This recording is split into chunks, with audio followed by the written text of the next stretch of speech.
This is the DeLong Today Briefing.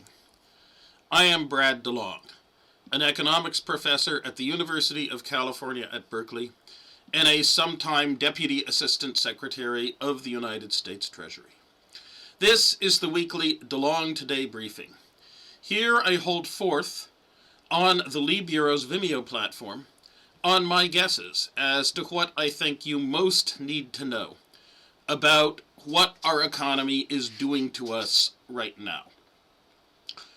Or in the past, I promised Wes Neff, when he agreed to provide the infrastructure for this, that I and my briefings would be lively, interesting, curious, thoughtful, and relatively brief. Relatively. I promised I'd provide briefings on a mix of forecasting, politics, macroeconomic analysis, history, and political economy. Today it's going to be an economic history briefing. How should we understand, from the most Olympian perspective, from indeed a super Olympian perspective, the process of economic growth that the human race has undergone, that humanity has undertaken? To get a sense, roughly, of the magnitudes of humanity's participation in the economic growth process. Let us start by looking at an index of the value of the stock of useful ideas about manipulating nature and organizing humans that have been discovered, invented, and deployed over the globe throughout the ages. Because, after all, it is the ideas that we have about how to organize ourselves and how to manipulate nature that are the ultimate drivers of economic growth.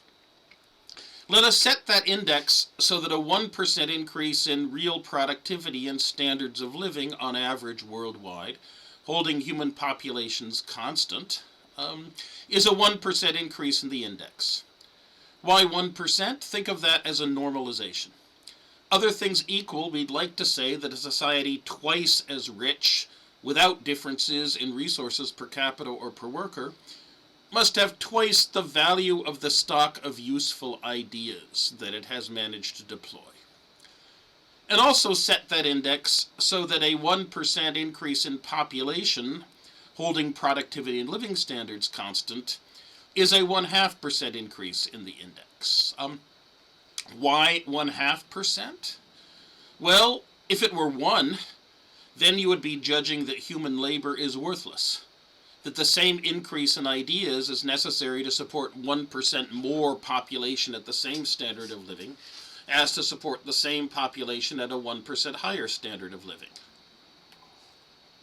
That could not possibly be right.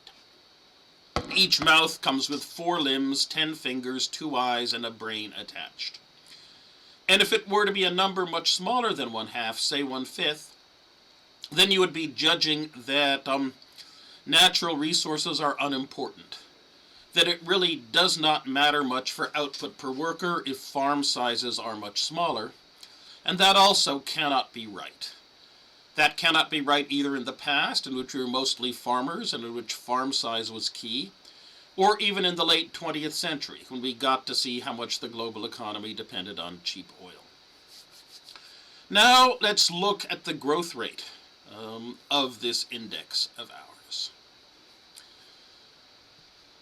We estimate pretty well that the human population right now is about 7.6 billion, with a total world real income of perhaps 90 trillion a year. That tells us that average real income per capita today is just a hair under $12,000 per year. We are confident that a century and a half ago, back in 1870, the total human population was only 1.3 billion, and we are also semi-confident that the average real income per capita then, that it was no more than $1,300 a year, that it was only about 1/11 of what we have now. Now, I say semi-confident because there are grave conceptual difficulties involved in calculating such a number. So much of what we produce today could not have been produced at any price back then. $1,300 is about the value today of what they did produce, but if we had $1,300 a day, we would spend a large chunk of it on things they could not produce at all. And these numbers make no allowance for that. That if we gave them their income now, they would spend it very differently and presumably be significantly happier. From $1,300 per capita 150 years ago to a hair under $12,000 today is a rate of productivity, or rather let's call it a rate of efficiency of labor growth, because it's ideas making labor more efficient that are ultimately decisive, of about 1.5% per year. From 1.3 to 7.6 billion people is a rate of population and labor force increase of 1.2% per year. Add the first to half the second, and get an imputed growth rate over the past century and a half of 2.06% per year for the growth rate, for the proportional growth rate of our index of the value of the stock of useful human ideas about technology and organization that we have discovered, invented, and deployed. Parenthetically, what's the future likely to bring? We can see from the nearly completed demographic transition to low fertility that the world is likely to stabilize at a population of 9 billion in this century. As a baseline case, suppose we maintain our pace of ideas growth, the pace we've had for the past century and a half, for another century, then the world in 2100, it would have an average real income per capita of not $12,000 per year, but more like $50,000 per year. That's the typical lifestyle equivalent of that seen in the global north today. And the world would be, in this aspect at least, for the first time, a truly human world. But I don't want to look any further in the future, I want to look further back in the past. What was going on before 1870? Well, a century earlier, in 1770, we estimate pretty well that the total human population was about 750 million or so. And we know that that part of the world that was to become the global north, it experienced substantial but not overwhelming growth in living standards and efficiency of labor, while the world outside the charmed circle of that, affected by the British Industrial Revolution over the century 1770 to 1870, that saw little progress. Taking the approximate average gives us a growth rate of 0.17% per year for efficiency of labor growth worldwide over the British Industrial Revolution century, and of 0.55% per year in population. Taking the first plus half the second gives us 0.44% per year for the proportional growth rate of the ideas stock.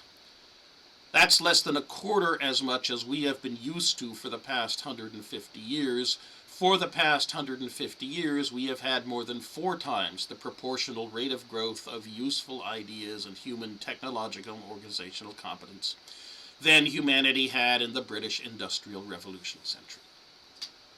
And before 1770, well, then we see the commercial imperial age, stretching back to 1500.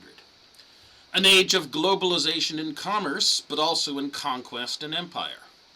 We see it starting with the Portuguese expeditions to India and the Spanish expeditions to America. We see it starting in 1500, the world then at 500 million people.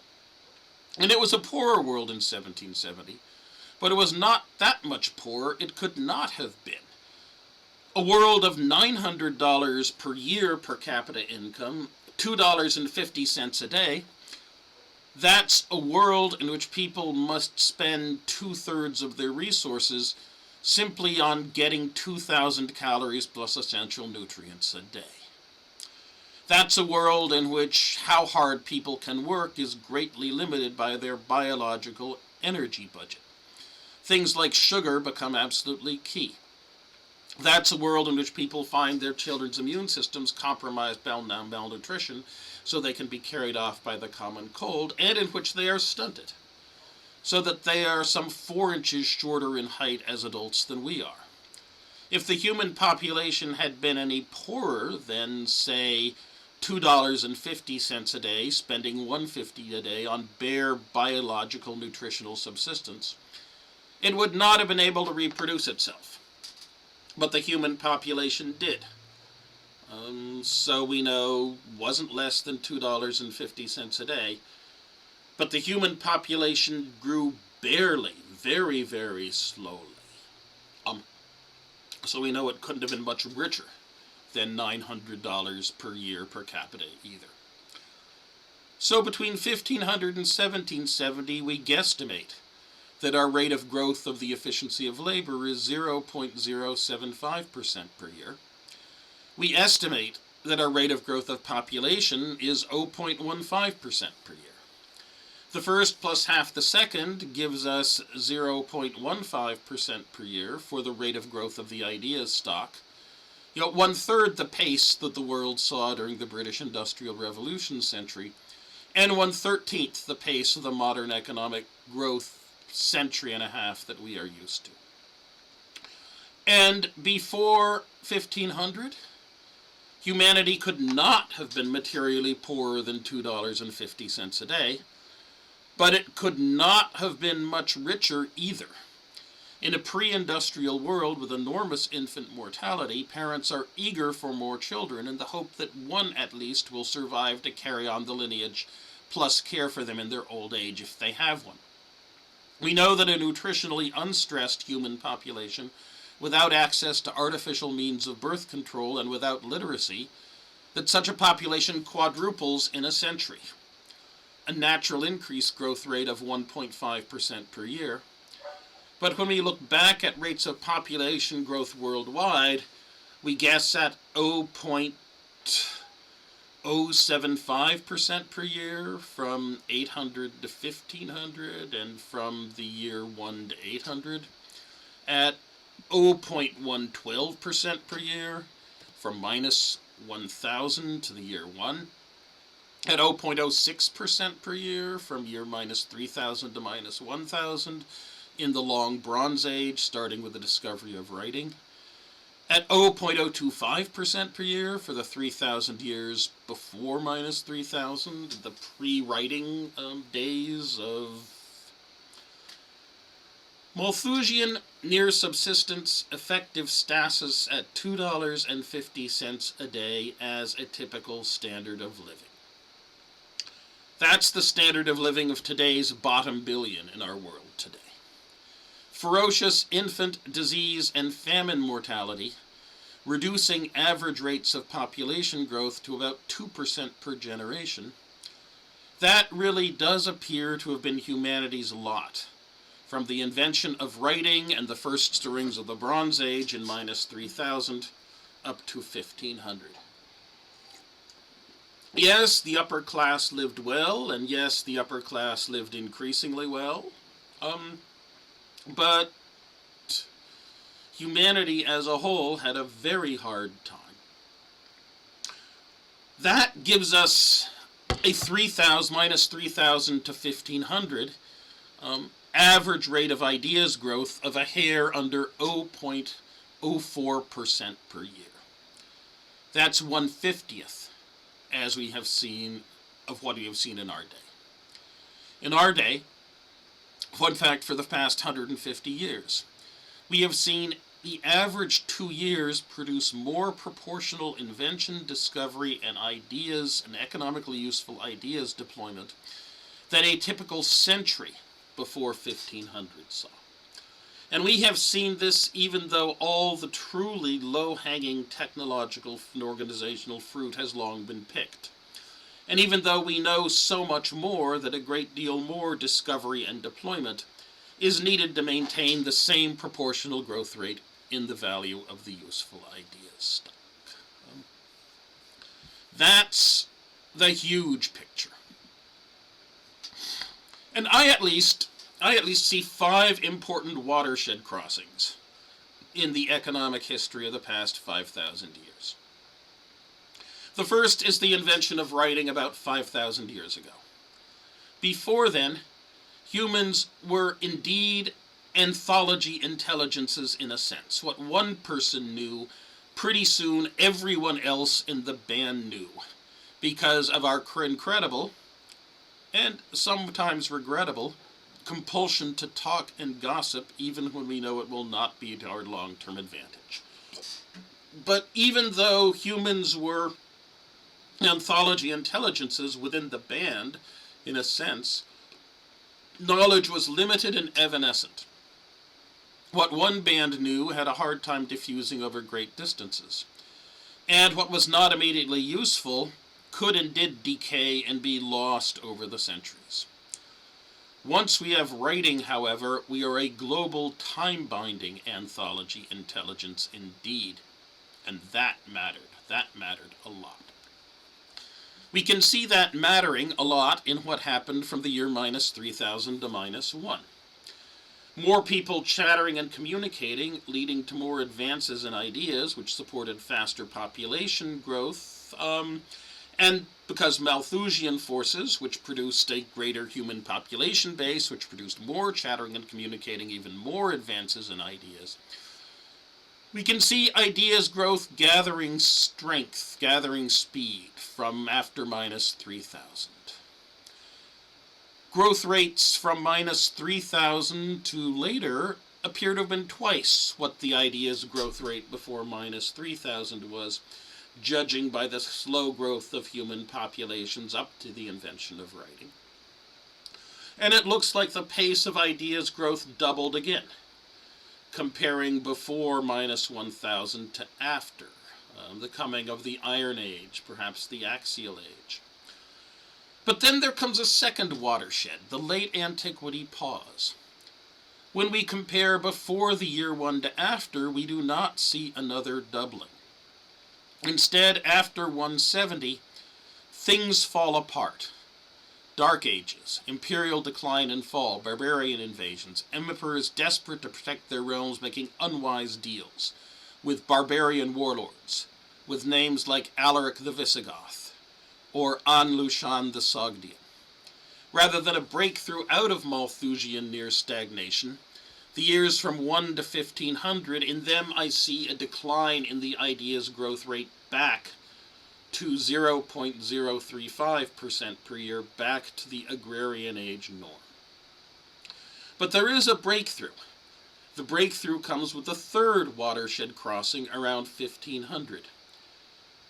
The years after 1500 see a tripling of the rate, a quadrupling of the rate of ideas growth over the previous agrarian age norm. Then around 1770 comes the fourth watershed crossing, the British Industrial Revolution around 1770, with a tripling of the rate of ideas growth. And then the fifth and final watershed crossing into our modern economic growth era around 1870 sees a further more than quadrupling. What was at stake for humanity in these last three watershed crossings? Well, suppose we had not had the coming of the commercial imperial age after 1500. Suppose the pace of ideas growth had remained at the worldwide average pace it had settled at in the previous 7 centuries between then and the defeat of the Anshi rebellion in China and the crowning of Charlemagne in Italy. There certainly was nothing in history before 1500 to tell you that faster ideas growth is foreordained. In fact, there is this late antiquity pause. What would the world now look like had there not been a commercial imperial revolution to speed up ideas growth or any of the 2 subsequent watershed crossings? Well, we can do the arithmetic. The world would have stayed in Malthusian poverty, figure $2.50 a day, as the standard of living of the typical human. Upper class would live better, and upper class would live increasingly better as technology advanced, but we're talking typical. Infant mortality and vulnerability to plagues and famines would remain, curbing population growth to an average of 7% per century. Take that as the basis for our arithmetic, and we would say that today's world would then, in this counterfactual, have 730 million people on it, about the population of 1700, with a technology level of roughly that of 1630. Caravels, muskets, and pikes. Forward-looking agriculturalists would be experimenting with nitrogen fixation to replenish soil quality. It would be a world of gunpowder empires and kingdoms and merchants, in which each century still looked very much like the previous one. What would we have had to eliminate from our history in order for there not to have been a commercial imperial revolution around 1500? In order for there not to have been the quadrupling of the pace of ideas growth that we saw as humanity made that watershed crossing? That is an interesting and deep question. There had been a Renaissance. There was about to be a Reformation. But there had been efflorescences before, and there had been the Axial Age, the Iron Age, the millennium before the year 1, or possibly better dated from minus 800 to 170, during which technological progress was twice what it had been before, and at least half again what it was at the Agrarian Age norm. Particular forms of intellectual curiosity centered around the idea that nature was understandable and mechanical because the spirits were hidden, withdrawn from the world. The widespread distribution of printing as an intellectual progress force multiplier. Societal structures in which merchants and clerics had more and princes and warriors less power. An unusual degree of durable non-family frameworks for societal organization. Laws that constrained the powerful to some extent, rather than just commanding the powerless. And so secured everyone's property so everyone could afford to invest and accumulate. A relatively rich society for an agrarian age as a result of patterns of delayed marriage that had grown up in the aftermath of the depopulation of the Black Death. All of these were things that made the northwestern European societies that were to be the heart of the commercial imperial revolution advance, made them at least somewhat different than much of the rest of the world. Plus we had the Columbian Exchange, the revolution in biotechnology, that came from the transfer of Old World crops to the New World, and of New World crops back to the Old World.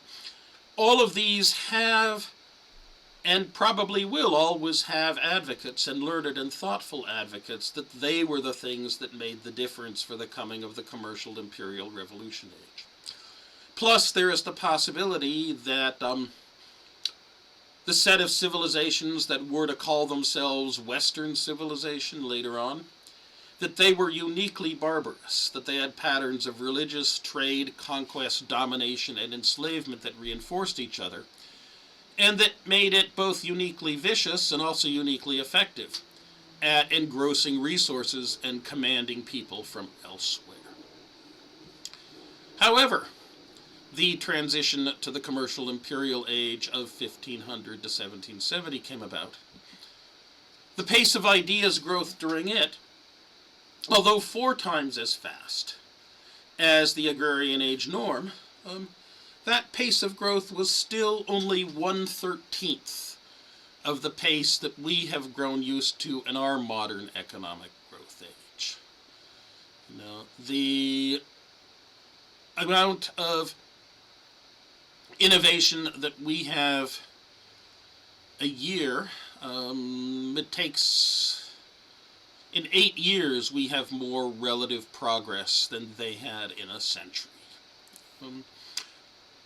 If there had not been the breakthrough with the coming of the British Industrial Revolution age to an even faster rate of growth, the 4th watershed crossing, what would the world look like today if we just had more of the same of the commercial imperial age? And once again, we can do the arithmetic. A commercial imperial age saw 15% pace of ideas growth per century. That would allow for a 30% per century pace of population growth, roughly 9% per generation. That would have been sustainable in a $2.50 Malthusian world, not have been sustainable. The people would have died too frequently. You'd have a slightly higher standard of living. Well, a noticeably higher standard of living. It would really have mattered to the typical person whether their average standard of living on an average day in an average year was $2.50 a day or $3.25 a day or so. That difference would have made for more robust childhood immune systems, for more reliable female ovulation, would support a substantial population upward drift, not explosion, but a drift. But that is still a world much too poor to trigger anything like a demographic transition. Mortality would still be much too high for people to count on their children surviving, and to even begin to think about how they should try to have fewer children and give more of a leg up in life to those children they did have. Thus, call this permanently early steampunk world? No, I mean, that would have had a population doubling time of 250 years. And an ideas value doubling time of 500 years. The today's world would, in this counterfactual, still seem like a much emptier world, 1.4 rather than 7.6 billion. But the technologies around today in this counterfactual, they would have been somewhat steampunk. 250 more years of commercial industrial rate of technology growth from 1770, it would have given us the technologies of 1830 or so, but with significant differences. Steam engines and textile machines would in that world have been curiosities, rather than rapidly expanding sectors of investment and technological deployment. Labor, you see, would have simply been too cheap for it to have been worth anyone's while to invest in improving technologies of steam and automatic machinery to make them truly efficient. Technologies for how to control very cheap labor, on the other hand, would have promised bonanza profits for entrepreneurs. But it is not at all clear to me what form such technologies would take. It turns out, however, that the coming of the British Industrial Revolution truly was of steam power and automatic machinery did happen. But it was not, I think, not actually decisive for humanity. At least not if one takes the essence of the British Industrial Revolution to the speeding up of the rate of ideas growth from 0.5% per year to 4.45% per year. Let me tell you what I'm thinking. Suppose the world had kept it at 1770 to 1870 ideas stock value proportional growth of 0.45% per year since. What would the world then look like today? Well, 0.44% per year ideas growth. That's eaten away by 0.88% per year population growth. In that case, farm sizes and resource availability drop as fast as you can figure out how to better farm and better use resources. 0.8% per year, that's 22% population growth per generation. 2 typical parents, then of 2.45 children, survive to reproduce. A typical person living on maybe $4.50 a day can manage, their children are well nourished enough to manage that amount of fertility and child survival. But that standard of living and that degree of child survival, it's really not enough to trigger any spontaneous demographic transition on the part of those having the children. Where 2 children would have survived to grow up and reproduce in a Malthusian age, there are now 2.45, but that does not provide enough security and confidence to lead people to begin thinking about curbing their fertility in order to give a stronger leg up to their surviving children. Hence, it seems to me likely that a world with ideas growth at its British Industrial Revolution age pace, that would head for a stable income level of $4.67 per day or so, of $1,700 per year, much, much more prosperous, almost twice as prosperous as a Malthusian agrarian age society, but still vastly poorer than ours.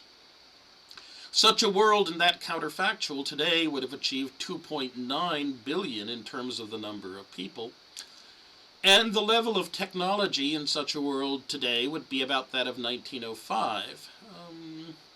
But it would be a poorer world than 1905 because 1905 had only about 2/3 that number of people. Now, would such a growth equilibrium have been stable for the long term? I strongly suspect not. Come 2500, at a British Industrial Revolution pace of growth, we would arrive at today's technology. And with a population doubling time of 62 years because of no demographic transition, such a world would in 2500 have a population of 500 billion, 70 people, where there is today 1. Agriculture would have to be extremely labor-intensive in such a counterfactual if feeding so many people with what we have, technology we have today, were possible at all. My bet is that something else would have happened. Early steampunk world looks sustainable as an equilibrium for humanity for centuries or millennia. Gunpowder-Empire world looks sustainable for millennia, if not longer. Kind of no breakthrough to modern economic growth. I can't see Industrial Revolution era pace. I see it either as generating a breakthrough to modern economic growth or generating a China one-child policy style demographic transition, or a fallback to Malthusian near stagnation rates of ideas growth. Of course, these are none of them. None of these are the world we live in. We live in a different world. We did have the third watershed, right? The commercial imperial revolution. We do not have a world of gunpowder empires and 1630 era technology with 730 million people, 1/10 their actual human population, spread over to the world with a typical standard of living of $2.50 a day. We did have the fourth watershed, the British Industrial Revolution. We do not have early steampunk world of 1.4 billion people, 1/5 of our current population living on $3.25 a day, with 1830s technology, but with a great deal more technological ingenuity devoted to labor control and less devoted to boosting labor productivity via steam power and automatic machinery. And we do not have late steampunk 1905 technology. We did have a further acceleration to modern economic growth. We do not have 2.8 billion people living on $4.50 a day or so, again with our technology focused more on how the elite can marshal and control cheap workers, rather than how to boost productivity via machines and power sources. After all, in that world, machines and power sources are expensive, and labor is cheap. But we have our world, and I think we have a far better world.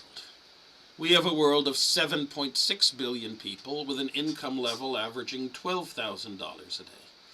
Not $4.06 or $12,000 a year. Not $4.67 and not $3.25 and not $2.50 a day, but rather $30 a day. Why? Well, we did have the development of the Industrial Research Lab around 1870, with its routinization and rationalization of invention and innovation. We did have the modern corporation develop, with its routinization and rationalization of the deployment of ideas on the ground. We did have globalization as we know it, in transport and communications and in migration, to create enormous incentives to go for large-scale and its associated economies. We have had American ascendancy. North America as, in Russian revolutionary Leon Trotsky's words, the furnace where the future is being forged. We have had for a century and a half, and we have grown used to, ideas growth of 2.1% per year, a doubling time of our technological and organizational competence of 35 years. We have grown used to more change and development in 2 years proportionately than in a typical agrarian age century. Things have been absolutely, totally wonderful for humanity relative to all previous epochs, relative to what would have happened had we managed to miss any of these watershed crossings. On the other hand, we have also had extraordinary growth in inequality. Not so much within economies. Within economy, inequality looks not that much different than in the past, but between economies. 3-to-1 was about the ratio of richest to poorest world societies 500 or even 250 years ago.